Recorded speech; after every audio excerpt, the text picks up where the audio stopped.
Halo semua, gue Indra. Di video kali ini seperti biasa gue datang kembali membawakan bahasan gue mengenai alur dari cerita Chainsaw Man. Dan oke, langsung saja, ini dia alur cerita Chainsaw Man part yang ke-18. Di video sebelumnya akhirnya kita mengetahui identitas Makima yang sebenarnya. Makima ternyata adalah iblis dengan nama Control Devil atau iblis kontrol. Tak hanya itu, Gandival yang merupakan sosok iblis super kuat yang hanya di-mention mulu, akhirnya muncul juga dan langsung berhadapan dengan Makima. Dan walaupun pertarungannya agak menggantung, bisa dipastikan Makima lah yang sukses mengalahkan Gandival. Dan oke, tepat melanjutkan setelah kejadian itu, di apartemennya Denji mendengar suara ketukan pintu yang Denji pikir itu adalah Aki yang pulang.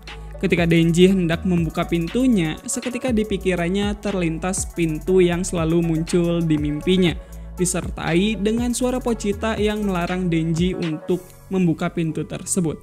Namun sebelum Denji dapat membuka pintunya, di saat yang sama juga Denji mendapat panggilan telepon dari Makima. Melalui panggilan tersebut, Makima memberitahu Denji kalau Gandival tiba-tiba muncul dan para pemburu iblis gagal mengalahkannya. Cukup mencurigakan. Padahal jelas-jelas Makima sudah menang gitu kan. Tapi ya kita lanjut saja.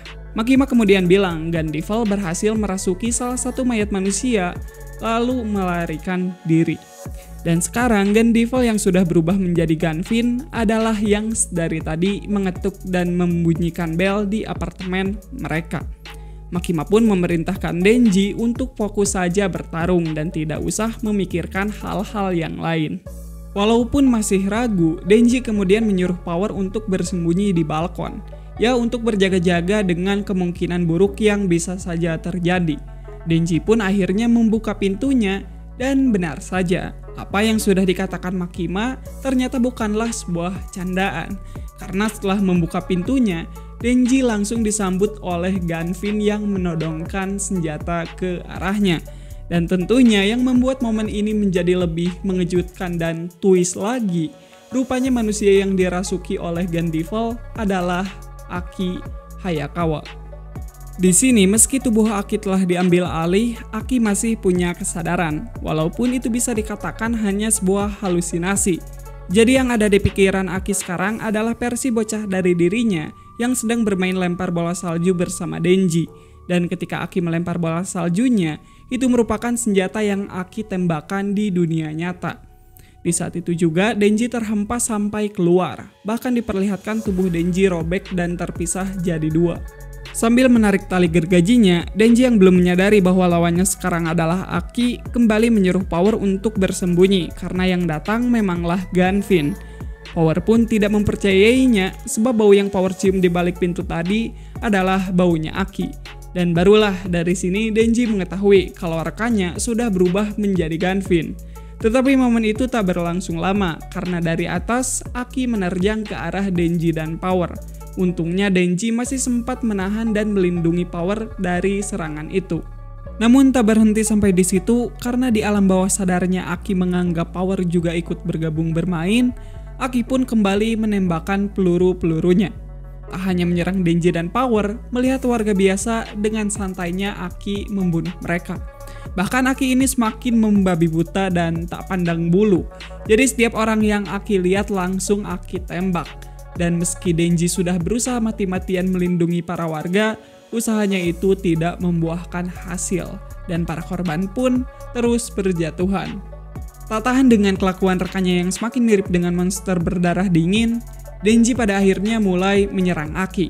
Denji terus-menerus mencoba menyadarkan Aki kalau sekarang Aki sudah menjadi sosok yang paling dirinya benci. Namun dengan ekspresi muka bahagia, Aki terus menghujani Denji dengan peluru-pelurunya. Karena di alam bawah sadarnya, Aki merasa senang bisa bermain lempar bola salju bersama Denji. Sampai pada akhirnya Denji ditumbangkan. Bahkan begitu Denji baru bangkit, Aki tidak memberinya ampun dan langsung menembaknya lagi. Tetapi sebagai petarung paling brutal, Denji masih bisa mencoba menghentikan Aki dan tetap berusaha membuat Aki tersadar. Namun usahanya itu kembali lagi gagal karena dengan senapan di kepalanya, Aki menembak Denji hingga terhempas begitu jauh. bahkan sampai kedua kaki Denji terputus. Nah, Denji yang pada saat ini terbaring lumpuh di reruntuhan kemudian didekati oleh para warga. Dan bukannya menyerang Denji yang memang saat ini dalam wujud iblisnya, para warga ini justru memberikan darah mereka kepada Denji, tentunya supaya Denji bisa pulih kembali. Dan ternyata mereka ini melihat Denji saat beraksi di TV, dan untuk itu mereka memohon supaya Denji juga menyelamatkan mereka. Tentunya ini merupakan pilihan yang sulit bagi Denji, karena di satu sisi Aki merupakan rekan pertama, sekaligus orang yang membuat Denji sedikit demi sedikit menjadi seseorang yang mandiri.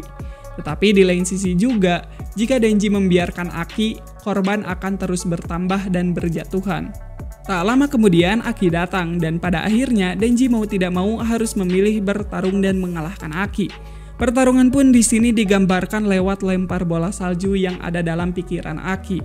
Awalnya Aki tampak merasa senang ketika menerima setiap lemparan dari Denji. Tetapi ketika melihat Denji yang menangis untuk pertama kalinya, Aki pun memilih untuk berhenti dan mengalah. Lalu setelah itu Denji pun menghilang dari tempat itu dan digantikan oleh sosok sang adik yang mengajak Aki untuk bermain lempar tangkap bola bersama. Dan ternyata Denji sudah berhasil menusuk Aki dengan kedua gergajinya. Tentunya Gandival dan Aki di sini sudah benar-benar tewas. Saat Denji kembali lagi ke wujud manusianya, terlihat raut mukanya yang tak berekspresi, seakan masih tidak percaya dengan apa yang sudah terjadi. Sementara itu, dari kejauhan, Future Devil merasa puas, karena akhirnya dia melihat sendiri takdir kematian Aki yang mengenaskan, yang sudah dia prediksi dari jauh-jauh hari. Dan di akhir kita diperlihatkan momen Aki yang bermain bersama adiknya, yang tentunya mengisyaratkan kalau kini Aki sudah menyusul adiknya ke alam yang lain. Nah, oke, sampai di situ saja cerita kali ini. Cerita kali ini merupakan puncak dari takdir tragis yang dialami oleh Aki Hayakawa. Diawali dengan keluarganya yang dibantai oleh Gandival, yang membuatnya punya kebencian yang sangat teramat kepada iblis, dan diakhiri dengan menjadi sosok yang paling Aki benci, dan harus berakhir di tangan rekan yang sudah Aki anggap sebagai keluarganya. Terima kasih buat kalian yang udah nonton sampai habis. Kalau ada yang salah ataupun keliru, ditulis aja di kolom komentar. Kalau kalian suka dan tertarik dengan pembahasan ini, jangan ragu buat pencet tombol like dan subscribe-nya. Sekian, gua Indra, dan sampai jumpa di video selanjutnya. Sayonara.